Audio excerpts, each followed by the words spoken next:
당신의 영혼이 마지막 환생을 앞두고 있는지 어떻게 알 수 있을까요? 인류는 아주 오래전부터 죽음 이후에 무엇이 기다리고 있는지 스스로에게 물어왔습니다. 삶이 단지 짧은 불꽃일 뿐일까요? 아니면 각 영혼이 수많은 환생을 거쳐 긴 여정을 이어가는 것일까요? 잠자는 예언자로 알려진 에드가 케이시. 에드가 케이치는 환생이 벌이 아니라 위대한 선물이라고 주장했습니다. 각각의 삶은 새로운 기회, 새로운 교훈, 그리고 성장의 한 걸음입니다. 그렇다면 영혼이 지구에서의 학습을 마쳤을 때 무슨 일이 일어날까요? 우리가 마지막 환생을 살고 있다는 징후가 있을까요? 가장 강력한 신호 중 하나는 물질 세계에서 깊은 소외감을 느낀다는 것입니다. 삶을 사랑하고 그 아름다움에 감탄하며 관계를 맺을 수는 있지만 동시에 한 발 떨어져 지켜보는 듯한 느낌을 받습니다. 마치 아름다운 극장에서 무대를 바라보듯이요. 그리고 그 무대와 의상은 단지 일시적인 장치라는 것을 알게 됩니다. 이것은 우울증도 무관심도 아닙니다. 오히려 진짜 삶은 일상의 분주함이나 지위 소유를 쫓는 경쟁보다 훨씬 깊다는 조용한 확신입니다. 남들이 중요하게 여기는 것이 나에게는 전혀 다른 의미로 다가오죠. 에드가 케이시는 이것을 우주적 그리움, 컴믹 롱잉이라 불렀습니다. 영혼이 본래의 고향을 기억하며 평생 무의식적으로 찾아 헤매는 감각이라는 것입니다. 두 번째 신호는 깊은 데자뷰입니다. 단순히 어디서 본 것 같다 정도가 아니라 생생하고 때로는 예언적일 정도의 강렬한 순간들입니다. 앞으로 무슨 일이 일어날지 정확히 아는 듯한 느낌. 이번 생에서는 한 번도 만난 적 없는 사람, 장소, 사건을 직감적으로 아는 경우가 여기에 해당됩니다. 이런 순간들은 시간의 장막을 뚫고 이전 환생의 기억이 현재와 잠깐 교차하는 것이라 케이시는 설명했습니다. 영혼이 지구에서의 순환을 마칠 때 공간과 시간의 경계가 점점 희미해진다고 그는 덧붙였습니다. 세 번째 징후는 죽음에 대한 태도의 변화입니다. 대부분의 사람들은 죽음을 두려움이나 불안으로 느끼지만 마지막 환생에 가까워진 영혼은 오히려 평온함을 경험합니다. 죽음은 끝이 아니라 또 다른 존재 상태로의 전환으로 인식되죠. 케이시는 무의식적 황홀경 상태에 들어갔을 때 해탈에 가까운 영혼들이 이전의 죽음을 기억한다고 말했습니다. 그들에게 죽음은 더 이상 극적인 비극이 아니라 낮과 밤이 교차하듯 자연스러운 과정일 뿐입니다. 네 번째 중요한 특징은 동시성, 싱크로니시티의 강화입니다. 논리적으로 설명할 수 없는 기묘한 우연들이 자꾸만 일어납니다. 어떤 사람을 떠올리면 그가 바로 전화를 걸어오고 질문을 품으면 몇 시간 안에 책이나 영상에서 답을 마주합니다. 케이시는 이것이 영혼이 마지막 여정을 향해 다가가고 있다는 신호라고 했습니다. 현실은 단순히 외부에서 주어진 고정된 무대가 아니라 우리의 생각과 의도로 함께 창조되는 장이라는 사실을 영혼이 점차 깨닫기 시작하기 때문입니다. 이 깨달음은 영혼 깊숙이 속삭입니다. 너는 이제 원을 완성할 준비가 되었는가? 다섯 번째 특징은 욕망에 대한 태도의 변화입니다. 한때는 성공 인정 사랑을 간절히 원했지만 이제는 조용한 충만함이 찾아옵니다. 이것은 무관심이나 체념이 아니라 필요한 것은 이미 내 안에 있다는 자연스러운 이해입니다. 야망이 완전히 사라지는 것은 아니지만 더 이상 초조하거나 불안한 에너지를 품지 않습니다. 세상에 무언가를 증명하거나 얻으려는 행동이 아니라 단지 존재 그 자체에서 흘러나오는 기쁨이 행동의 원동력이 됩니다. 케이시는 이것을 카르마의 해소라고 불렀습니다. 카르마란 벌이 아니라 욕망과 두려움이 영혼을 다시 환생으로 끌어들이는 결과일 뿐입니다. 욕망이 자연스럽게 잦아들면 영혼은 비로소 자유로워집니다. 6번째 징후는 현실 인식 자체의 변화입니다.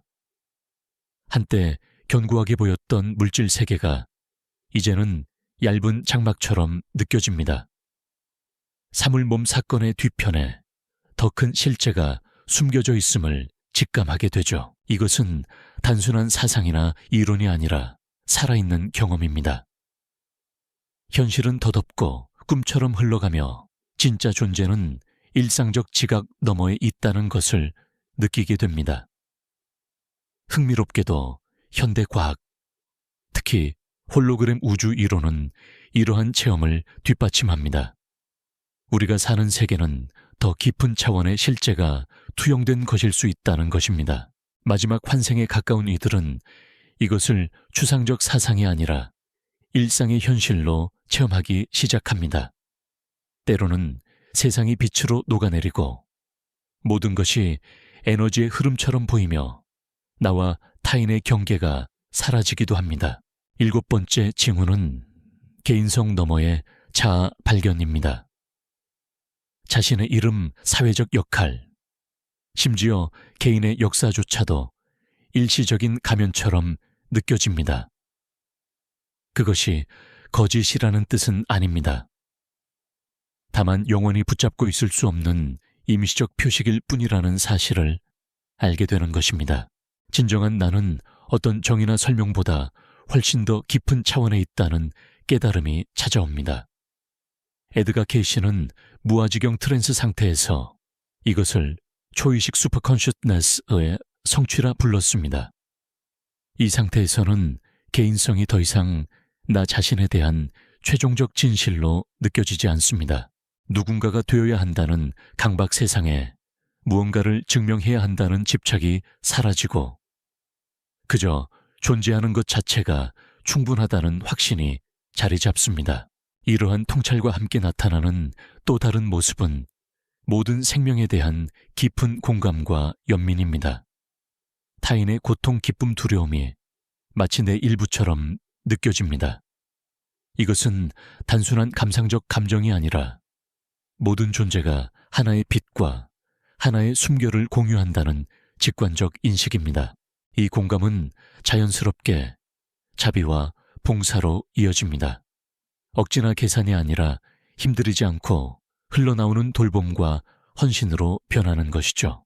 케이시는 환생의 순환을 마무리하기 위해 반드시 필요한 것이 바로 이 분리의 환상 해체라고 강조했습니다.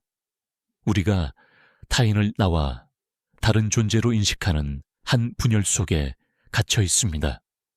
그러나 모든 만남에서 나를 보게 될 때 고향으로 돌아가는 길이 열립니다. 8번째 징후는 반복되는 패턴으로부터의 해방입니다. 과거에는 나를 붙잡았던 두려움 중독, 반응적 습관, 파괴적인 관계들이 점차 힘을 잃습니다. 이것은 내가 완벽해졌기 때문이 아니라 고통의 내적 메커니즘이 더 이상 나를 지배하지 못하기 때문입니다. 예전에는 상처가 마음속에 수년간 굼기도 했지만 이제는 고통이 찾아와도 곧 흘러가고 그 자리에 고요가 남습니다. 과거에는 두려움이 발걸음을 마비시켰지만 이제는 그 두려움을 사랑으로 끌어안으며 녹여낼 수 있습니다. 이것은 투쟁이 아니라 가장 깊은 차원의 치유입니다. 케이시는 이것을 카르마의 완성비라 불렀습니다. 이미 배워야 할 교훈을 다 배웠기 때문에 옛 이야기를 반복해서 경험할 필요가 사라지는 순간입니다. 따라서 예전에는 끊임없이 반복되던 어려운 상황들이 더 이상 힘을 발휘하지 못합니다. 독이 되는 관계가 미련이나 분노 없이 끝나고 오래된 상처가 마음을 가득 채우지 않게 됩니다. 그 대신 오랜 여행 끝에 집으로 돌아온 듯한 가벼움과 자유가 찾아옵니다. 이 9가지 징후가 하나로 융합될 때 영혼은 자신을 더 이상 문제와 야망을 가진 개인으로 보지 않습니다. 오히려 배우고 사랑하고 경험하는 빛으로 기억하게 되며 마침내 귀환할 준비가 된 것입니다. 그렇다면 그 다음은 무엇일까요? 영혼이 원을 다 채운 뒤에는 어떤 일이 일어날까요? 케이시는 이 주제에 대해 매우 신중하게 접근했습니다. 그는 이렇게 강조했습니다. 완전한 귀환은 말로 설명할 수 없다. 그것은 공허 속으로 사라지는 것도 아니고 비인격적인 무엇과 합쳐지는 것도 아니다. 오히려 그것은 의식의 확장이다. 사라짐이 아니라 본래부터 무한했던 상태로의 귀환이다. 다만 그동안 수많은 삶을 통해 얻은 경험과 지혜를 더해 풍요로워진 상태다. 영혼은 소멸하는 것이 아닙니다. 다시 거대한 흐름의 일부가 되지만 여정에서 얻은 지혜와 빛을 간직합니다. 그곳은 깊은 합일이면서 동시에 경계 없는 개별성이 공존하는 역설적 상태입니다. 이것은 이성으로는 이해할 수 없지만 마음으로는 느낄 수 있는 것입니다. 만약 당신이 이런 징후의 일부를 자신 안에서 발견한다면 그것은 자만이나 타인과의 분리를 의미하지 않습니다. 오히려 진정한 깨달음은 언제나 삶과 사람들과 더 깊은 연결로 이어집니다. 순환을 완성한 영혼은 세상에서 도망치지 않습니다. 오히려 세상 속에 더욱 깊이 머무르되 이제는 두려움도 집착도 환상도 없이 살아갑니다. 그들은 자신의 지혜를 억지로 강요하지 않고 그저 조용히 빛을 발하며 다른 이들에게 고향으로 가는 길이 있음을 상기시켜 줍니다. 어쩌면 지금 이 글을 읽고 있는 순간 당신의 내면 깊은 곳에서 어떤 낯익은 울림이 깨어날지도 모릅니다. 새로운 지식이 아니라 늘 존재해왔던 기억, 그리고 본래의 자신에 대한 기억 말입니다. 그렇다면 어쩌면 당신은 이미 마지막 발걸음을 내디딜 문턱에 서 있는지도 모릅니다. 마지막 환생에 가까워진 영혼에게는 또 하나의 섬세하고 거의 보이지 않는 특징이 나타납니다. 바로 차렷차즘에서 머물무로의 전환입니다. 어느 순간 더 이상 깨달음이나 진리 해탈을 찾지 않게 됩니다. 그동안 추구해온 그것들이 사실은 결코 잃어버린 적 없는 것이었음을 알게 되기 때문입니다. 숨결 하나, 눈빛 하나, 존재의 단순함 속에 늘 함께 있었다는 것을 깨닫게 되는 것이죠.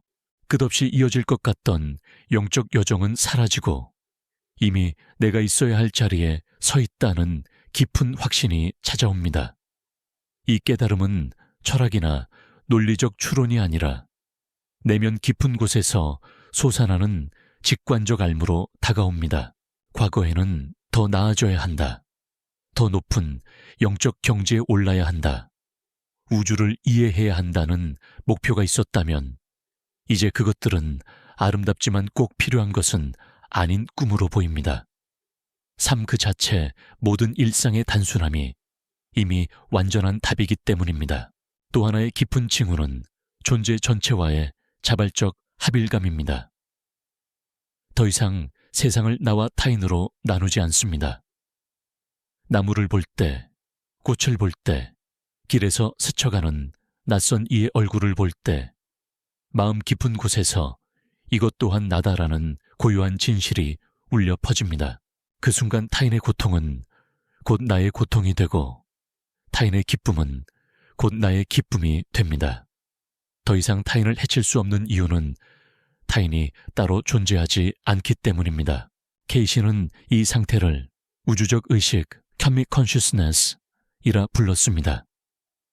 그것은 성취라기보다는 영혼이 귀환을 준비할 때 도달하는 자연스러운 단계입니다. 여기에는 영적 자부심도 특별히 선택받고 싶다는 욕망도 없습니다. 그저 아무것도 요구하지 않고 누구도 배제하지 않는 사랑의 고요함만이 남습니다. 그리고 이러한 상태에서는 죽음조차 더 이상 두렵지 않게 됩니다. 죽음은 끝이 아니라 단지 오래된 옷을 벗어버리는 것처럼 또 하나의 전환으로 느껴집니다. 깊은 고요 속에서는 죽음이 오히려 낯익고 심지어 기다려지기까지 합니다. 삶이 의미를 잃어서가 아니라 의미가 이제 더 이상 육체에만 국한되지 않기 때문입니다. 이것은 삶으로부터 도피하는 태도가 아니라 오히려 삶을 더 충만하게 살아가게 합니다. 죽음에 대한 두려움이 사라지면 남는 것은 오직 순수한 존재의 맛뿐입니다. 조건 없는 열린 참된 삶의 맛 말입니다. 그리고 마침내 영혼이 지구에서의 순환을 마쳤음을 알리는 가장 깊은 징후는 바로 지금 이 순간에 귀환하는 것입니다. 미래도 죽음 이후도 아닙니다. 매 순간의 숨결, 매번의 심장, 박동, 매번의 의식의 깜빡임 속에서 모든 것을 저항 없이 받아들이며 머무르는 것입니다. 이때 영혼은 더 이상 길을 찾지 않습니다. 자신이 곧 길임을 알기 때문입니다. 더 이상 다른 누군가가 되려고 애쓰지도 않습니다. 이미 자신이 되어야 할 존재 그대로임을 알기 때문입니다.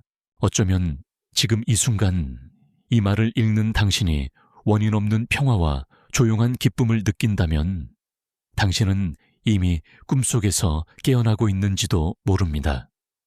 그렇다면 당신의 모든 발걸음, 모든 말, 모든 시선은 진짜 자신을 기억하는 축제가 될 것입니다. 그렇다면 영혼이 마지막 인간의 삶을 마친 뒤에는 무엇이 기다리고 있을까요? 많은 이들이 그것을 장엄한 승리 혹은 거대한 전환으로 상상합니다. 하지만 에드가 케이시와 수많은 영적 스승들이 묘사한 현실은 훨씬 더 섬세하고 고요하며 깊습니다. 그곳에는 나팔 소리도 환호도 없습니다. 단지 자신의 참된 본질과의 고요한 만남만이 있을 뿐입니다. 영혼은 사라지지 않습니다. 비인격적인 에너지의 바닷속으로 녹아드는 것도 아닙니다. 오히려 늘 자유롭고 무한하며 변치 않았던 본래의 자리로 돌아갑니다. 이 상태는 언어로 설명하기 어렵습니다. 언어는 형태의 세계에 속하지만 해방은 형태를 넘어서는 것이기 때문입니다. 그것은 마치 오랜 잠에서 깨어나는 것과도 같습니다. 그 잠 속에서 수백 번의 삶을 살고 수백만 가지 감정을 느끼고 수천 개의 역할을 연기했음을 깨닫는 순간 사실 그 모든 것을 지켜보니는 언제나 나였다는 것을 아는 깨달음이 찾아옵니다. 케이시에 따르면 환생의 순환을 마친 영혼은 자유감을 얻습니다. 하지만 그것은 단순히 다음 단계로 이동할 자유가 아닙니다. 모든 것과 합일 속에서 존재할 자유. 그러나 개별성을 잃지 않는 자유입니다. 그들은 선택할 수 있습니다. 다른 이들을 인도하기 위해 형태의 세계에 남을 수도 있고 형태와 시간을 초월해 완전히 무한으로 잠겨들 수도 있습니다. 어떤 영혼은 우리가 직관적으로 느끼는 수호천사 멘토 보호자가 되기도 합니다. 다른 영혼들은 다시 지상으로 돌아오기도 합니다. 그것은 카르마 때문도 의무 때문도 아닙니다. 단지 사랑의 순수한 행위로서 다른 이들이 고향으로 돌아가는 길을 돕기 위해 돌아오는 것입니다. 무한 속에 머무르기로 선택한 영혼들도 개별성을 잃지 않습니다. 그들은 더 이상 형태나 시간 공간을 필요로 하지 않지만 자신의 내적 불꽃은 온전히 보존됩니다. 그리고 그 불꽃은 모든 차원의 존재 속에서 빛으로 스며듭니다. 흥미롭게도 현대 과학도 이러한 통찰에 점점 다가가고 있습니다. 의식연구 양자 물리학, 홀로그램 우주론, 다차원적 현실에 관한 이론들은 더 이상 삶이 단선적인 것만은 아님을 보여주고 있습니다. 점점 더 많은 과학자들이 의식은 뇌의 산물이 아니라 1차적 실제라고 주장합니다. 시공간과 물질은 그 의식으로부터 비롯된 것이며 영혼은 최종 환생 이후 바로 그 근원적 실제로 돌아간다는 것입니다. 하지만 진정한 마법은 먼 훗날 우리를 기다리는 것이 아니라는 데 있습니다. 그 마법은 이미 지금 여기 우리의 시선과 숨결 생각 사이에 침묵 속에 깃들어 있습니다. 길의 완성은 죽음에 관한 이야기가 아니라 삶 자체에 깨어나는 것, 시작도 끝도 없는 자유롭고 무한한 참된 삶에 눈뜨는 것입니다. 만약 이 글을 읽는 동안 당신의 가슴 속에서 고요한 기쁨이나 달콤한 평화가 깨어났다면 그것은 단순한 우연이 아닙니다. 당신은 혼자가 아닙니다. 보이는 세계와 보이지 않는 세계에서 수백만의 영혼들이 함께 같은 길을 걷고 있습니다. 그 길은 기억의 길, 깨어남의 길, 그리고 귀향의 길입니다. 어쩌면 지금 이 순간 당신은 이미 마지막 문턱에 서 있을지도 모릅니다. 그러나 서두를 필요도 두려워할 이유도 없습니다. 모든 것은 반드시 있어야 할 모습 그대로 펼쳐지고 있기 때문입니다. 진실은 당신이 어디로 가고 있는가에 있지 않습니다. 진실은 바로 지금 당신이 존재하는 그 자체에 있습니다. 만약 이 말들이 당신의 영혼 깊은 곳을 울렸다면, 만약 당신이 일상의 이면에 우리가 보아온 것보다 훨씬 더 깊은 차원이 있음을 느꼈다면, 그렇다면 이곳에 마음을 남겨주세요. 단순히 채널을 응원하기 위해서가 아니라 이 세상에 아직 빛이 꺼지지 않았음을 서로에게 보여주기 위해서 말입니다. 댓글로 당신의 생각을 나누어도 좋습니다. 혹은 단지 하트 하나만 남겨도 충분합니다. 그 작은 신호는 길을 찾고 있는 또 다른 영혼에게 당신은 혼자가 아니다 라는 메시지가 될 테니까요. 그리고 구독을 잊지 마세요. 앞으로도 영혼의 깊은 여정을 함께 탐구할 수 있도록 더 많은 답과 더 많은 질문을 나누며 우리 모두를 고향으로 이끌어줄 이야기들이 기다리고 있습니다. 마지막에는 이렇게 약속합니다. 우리는 언젠가 말이 멈추고 진실만이 남는 자리에서 다시 만나게 될 것입니다.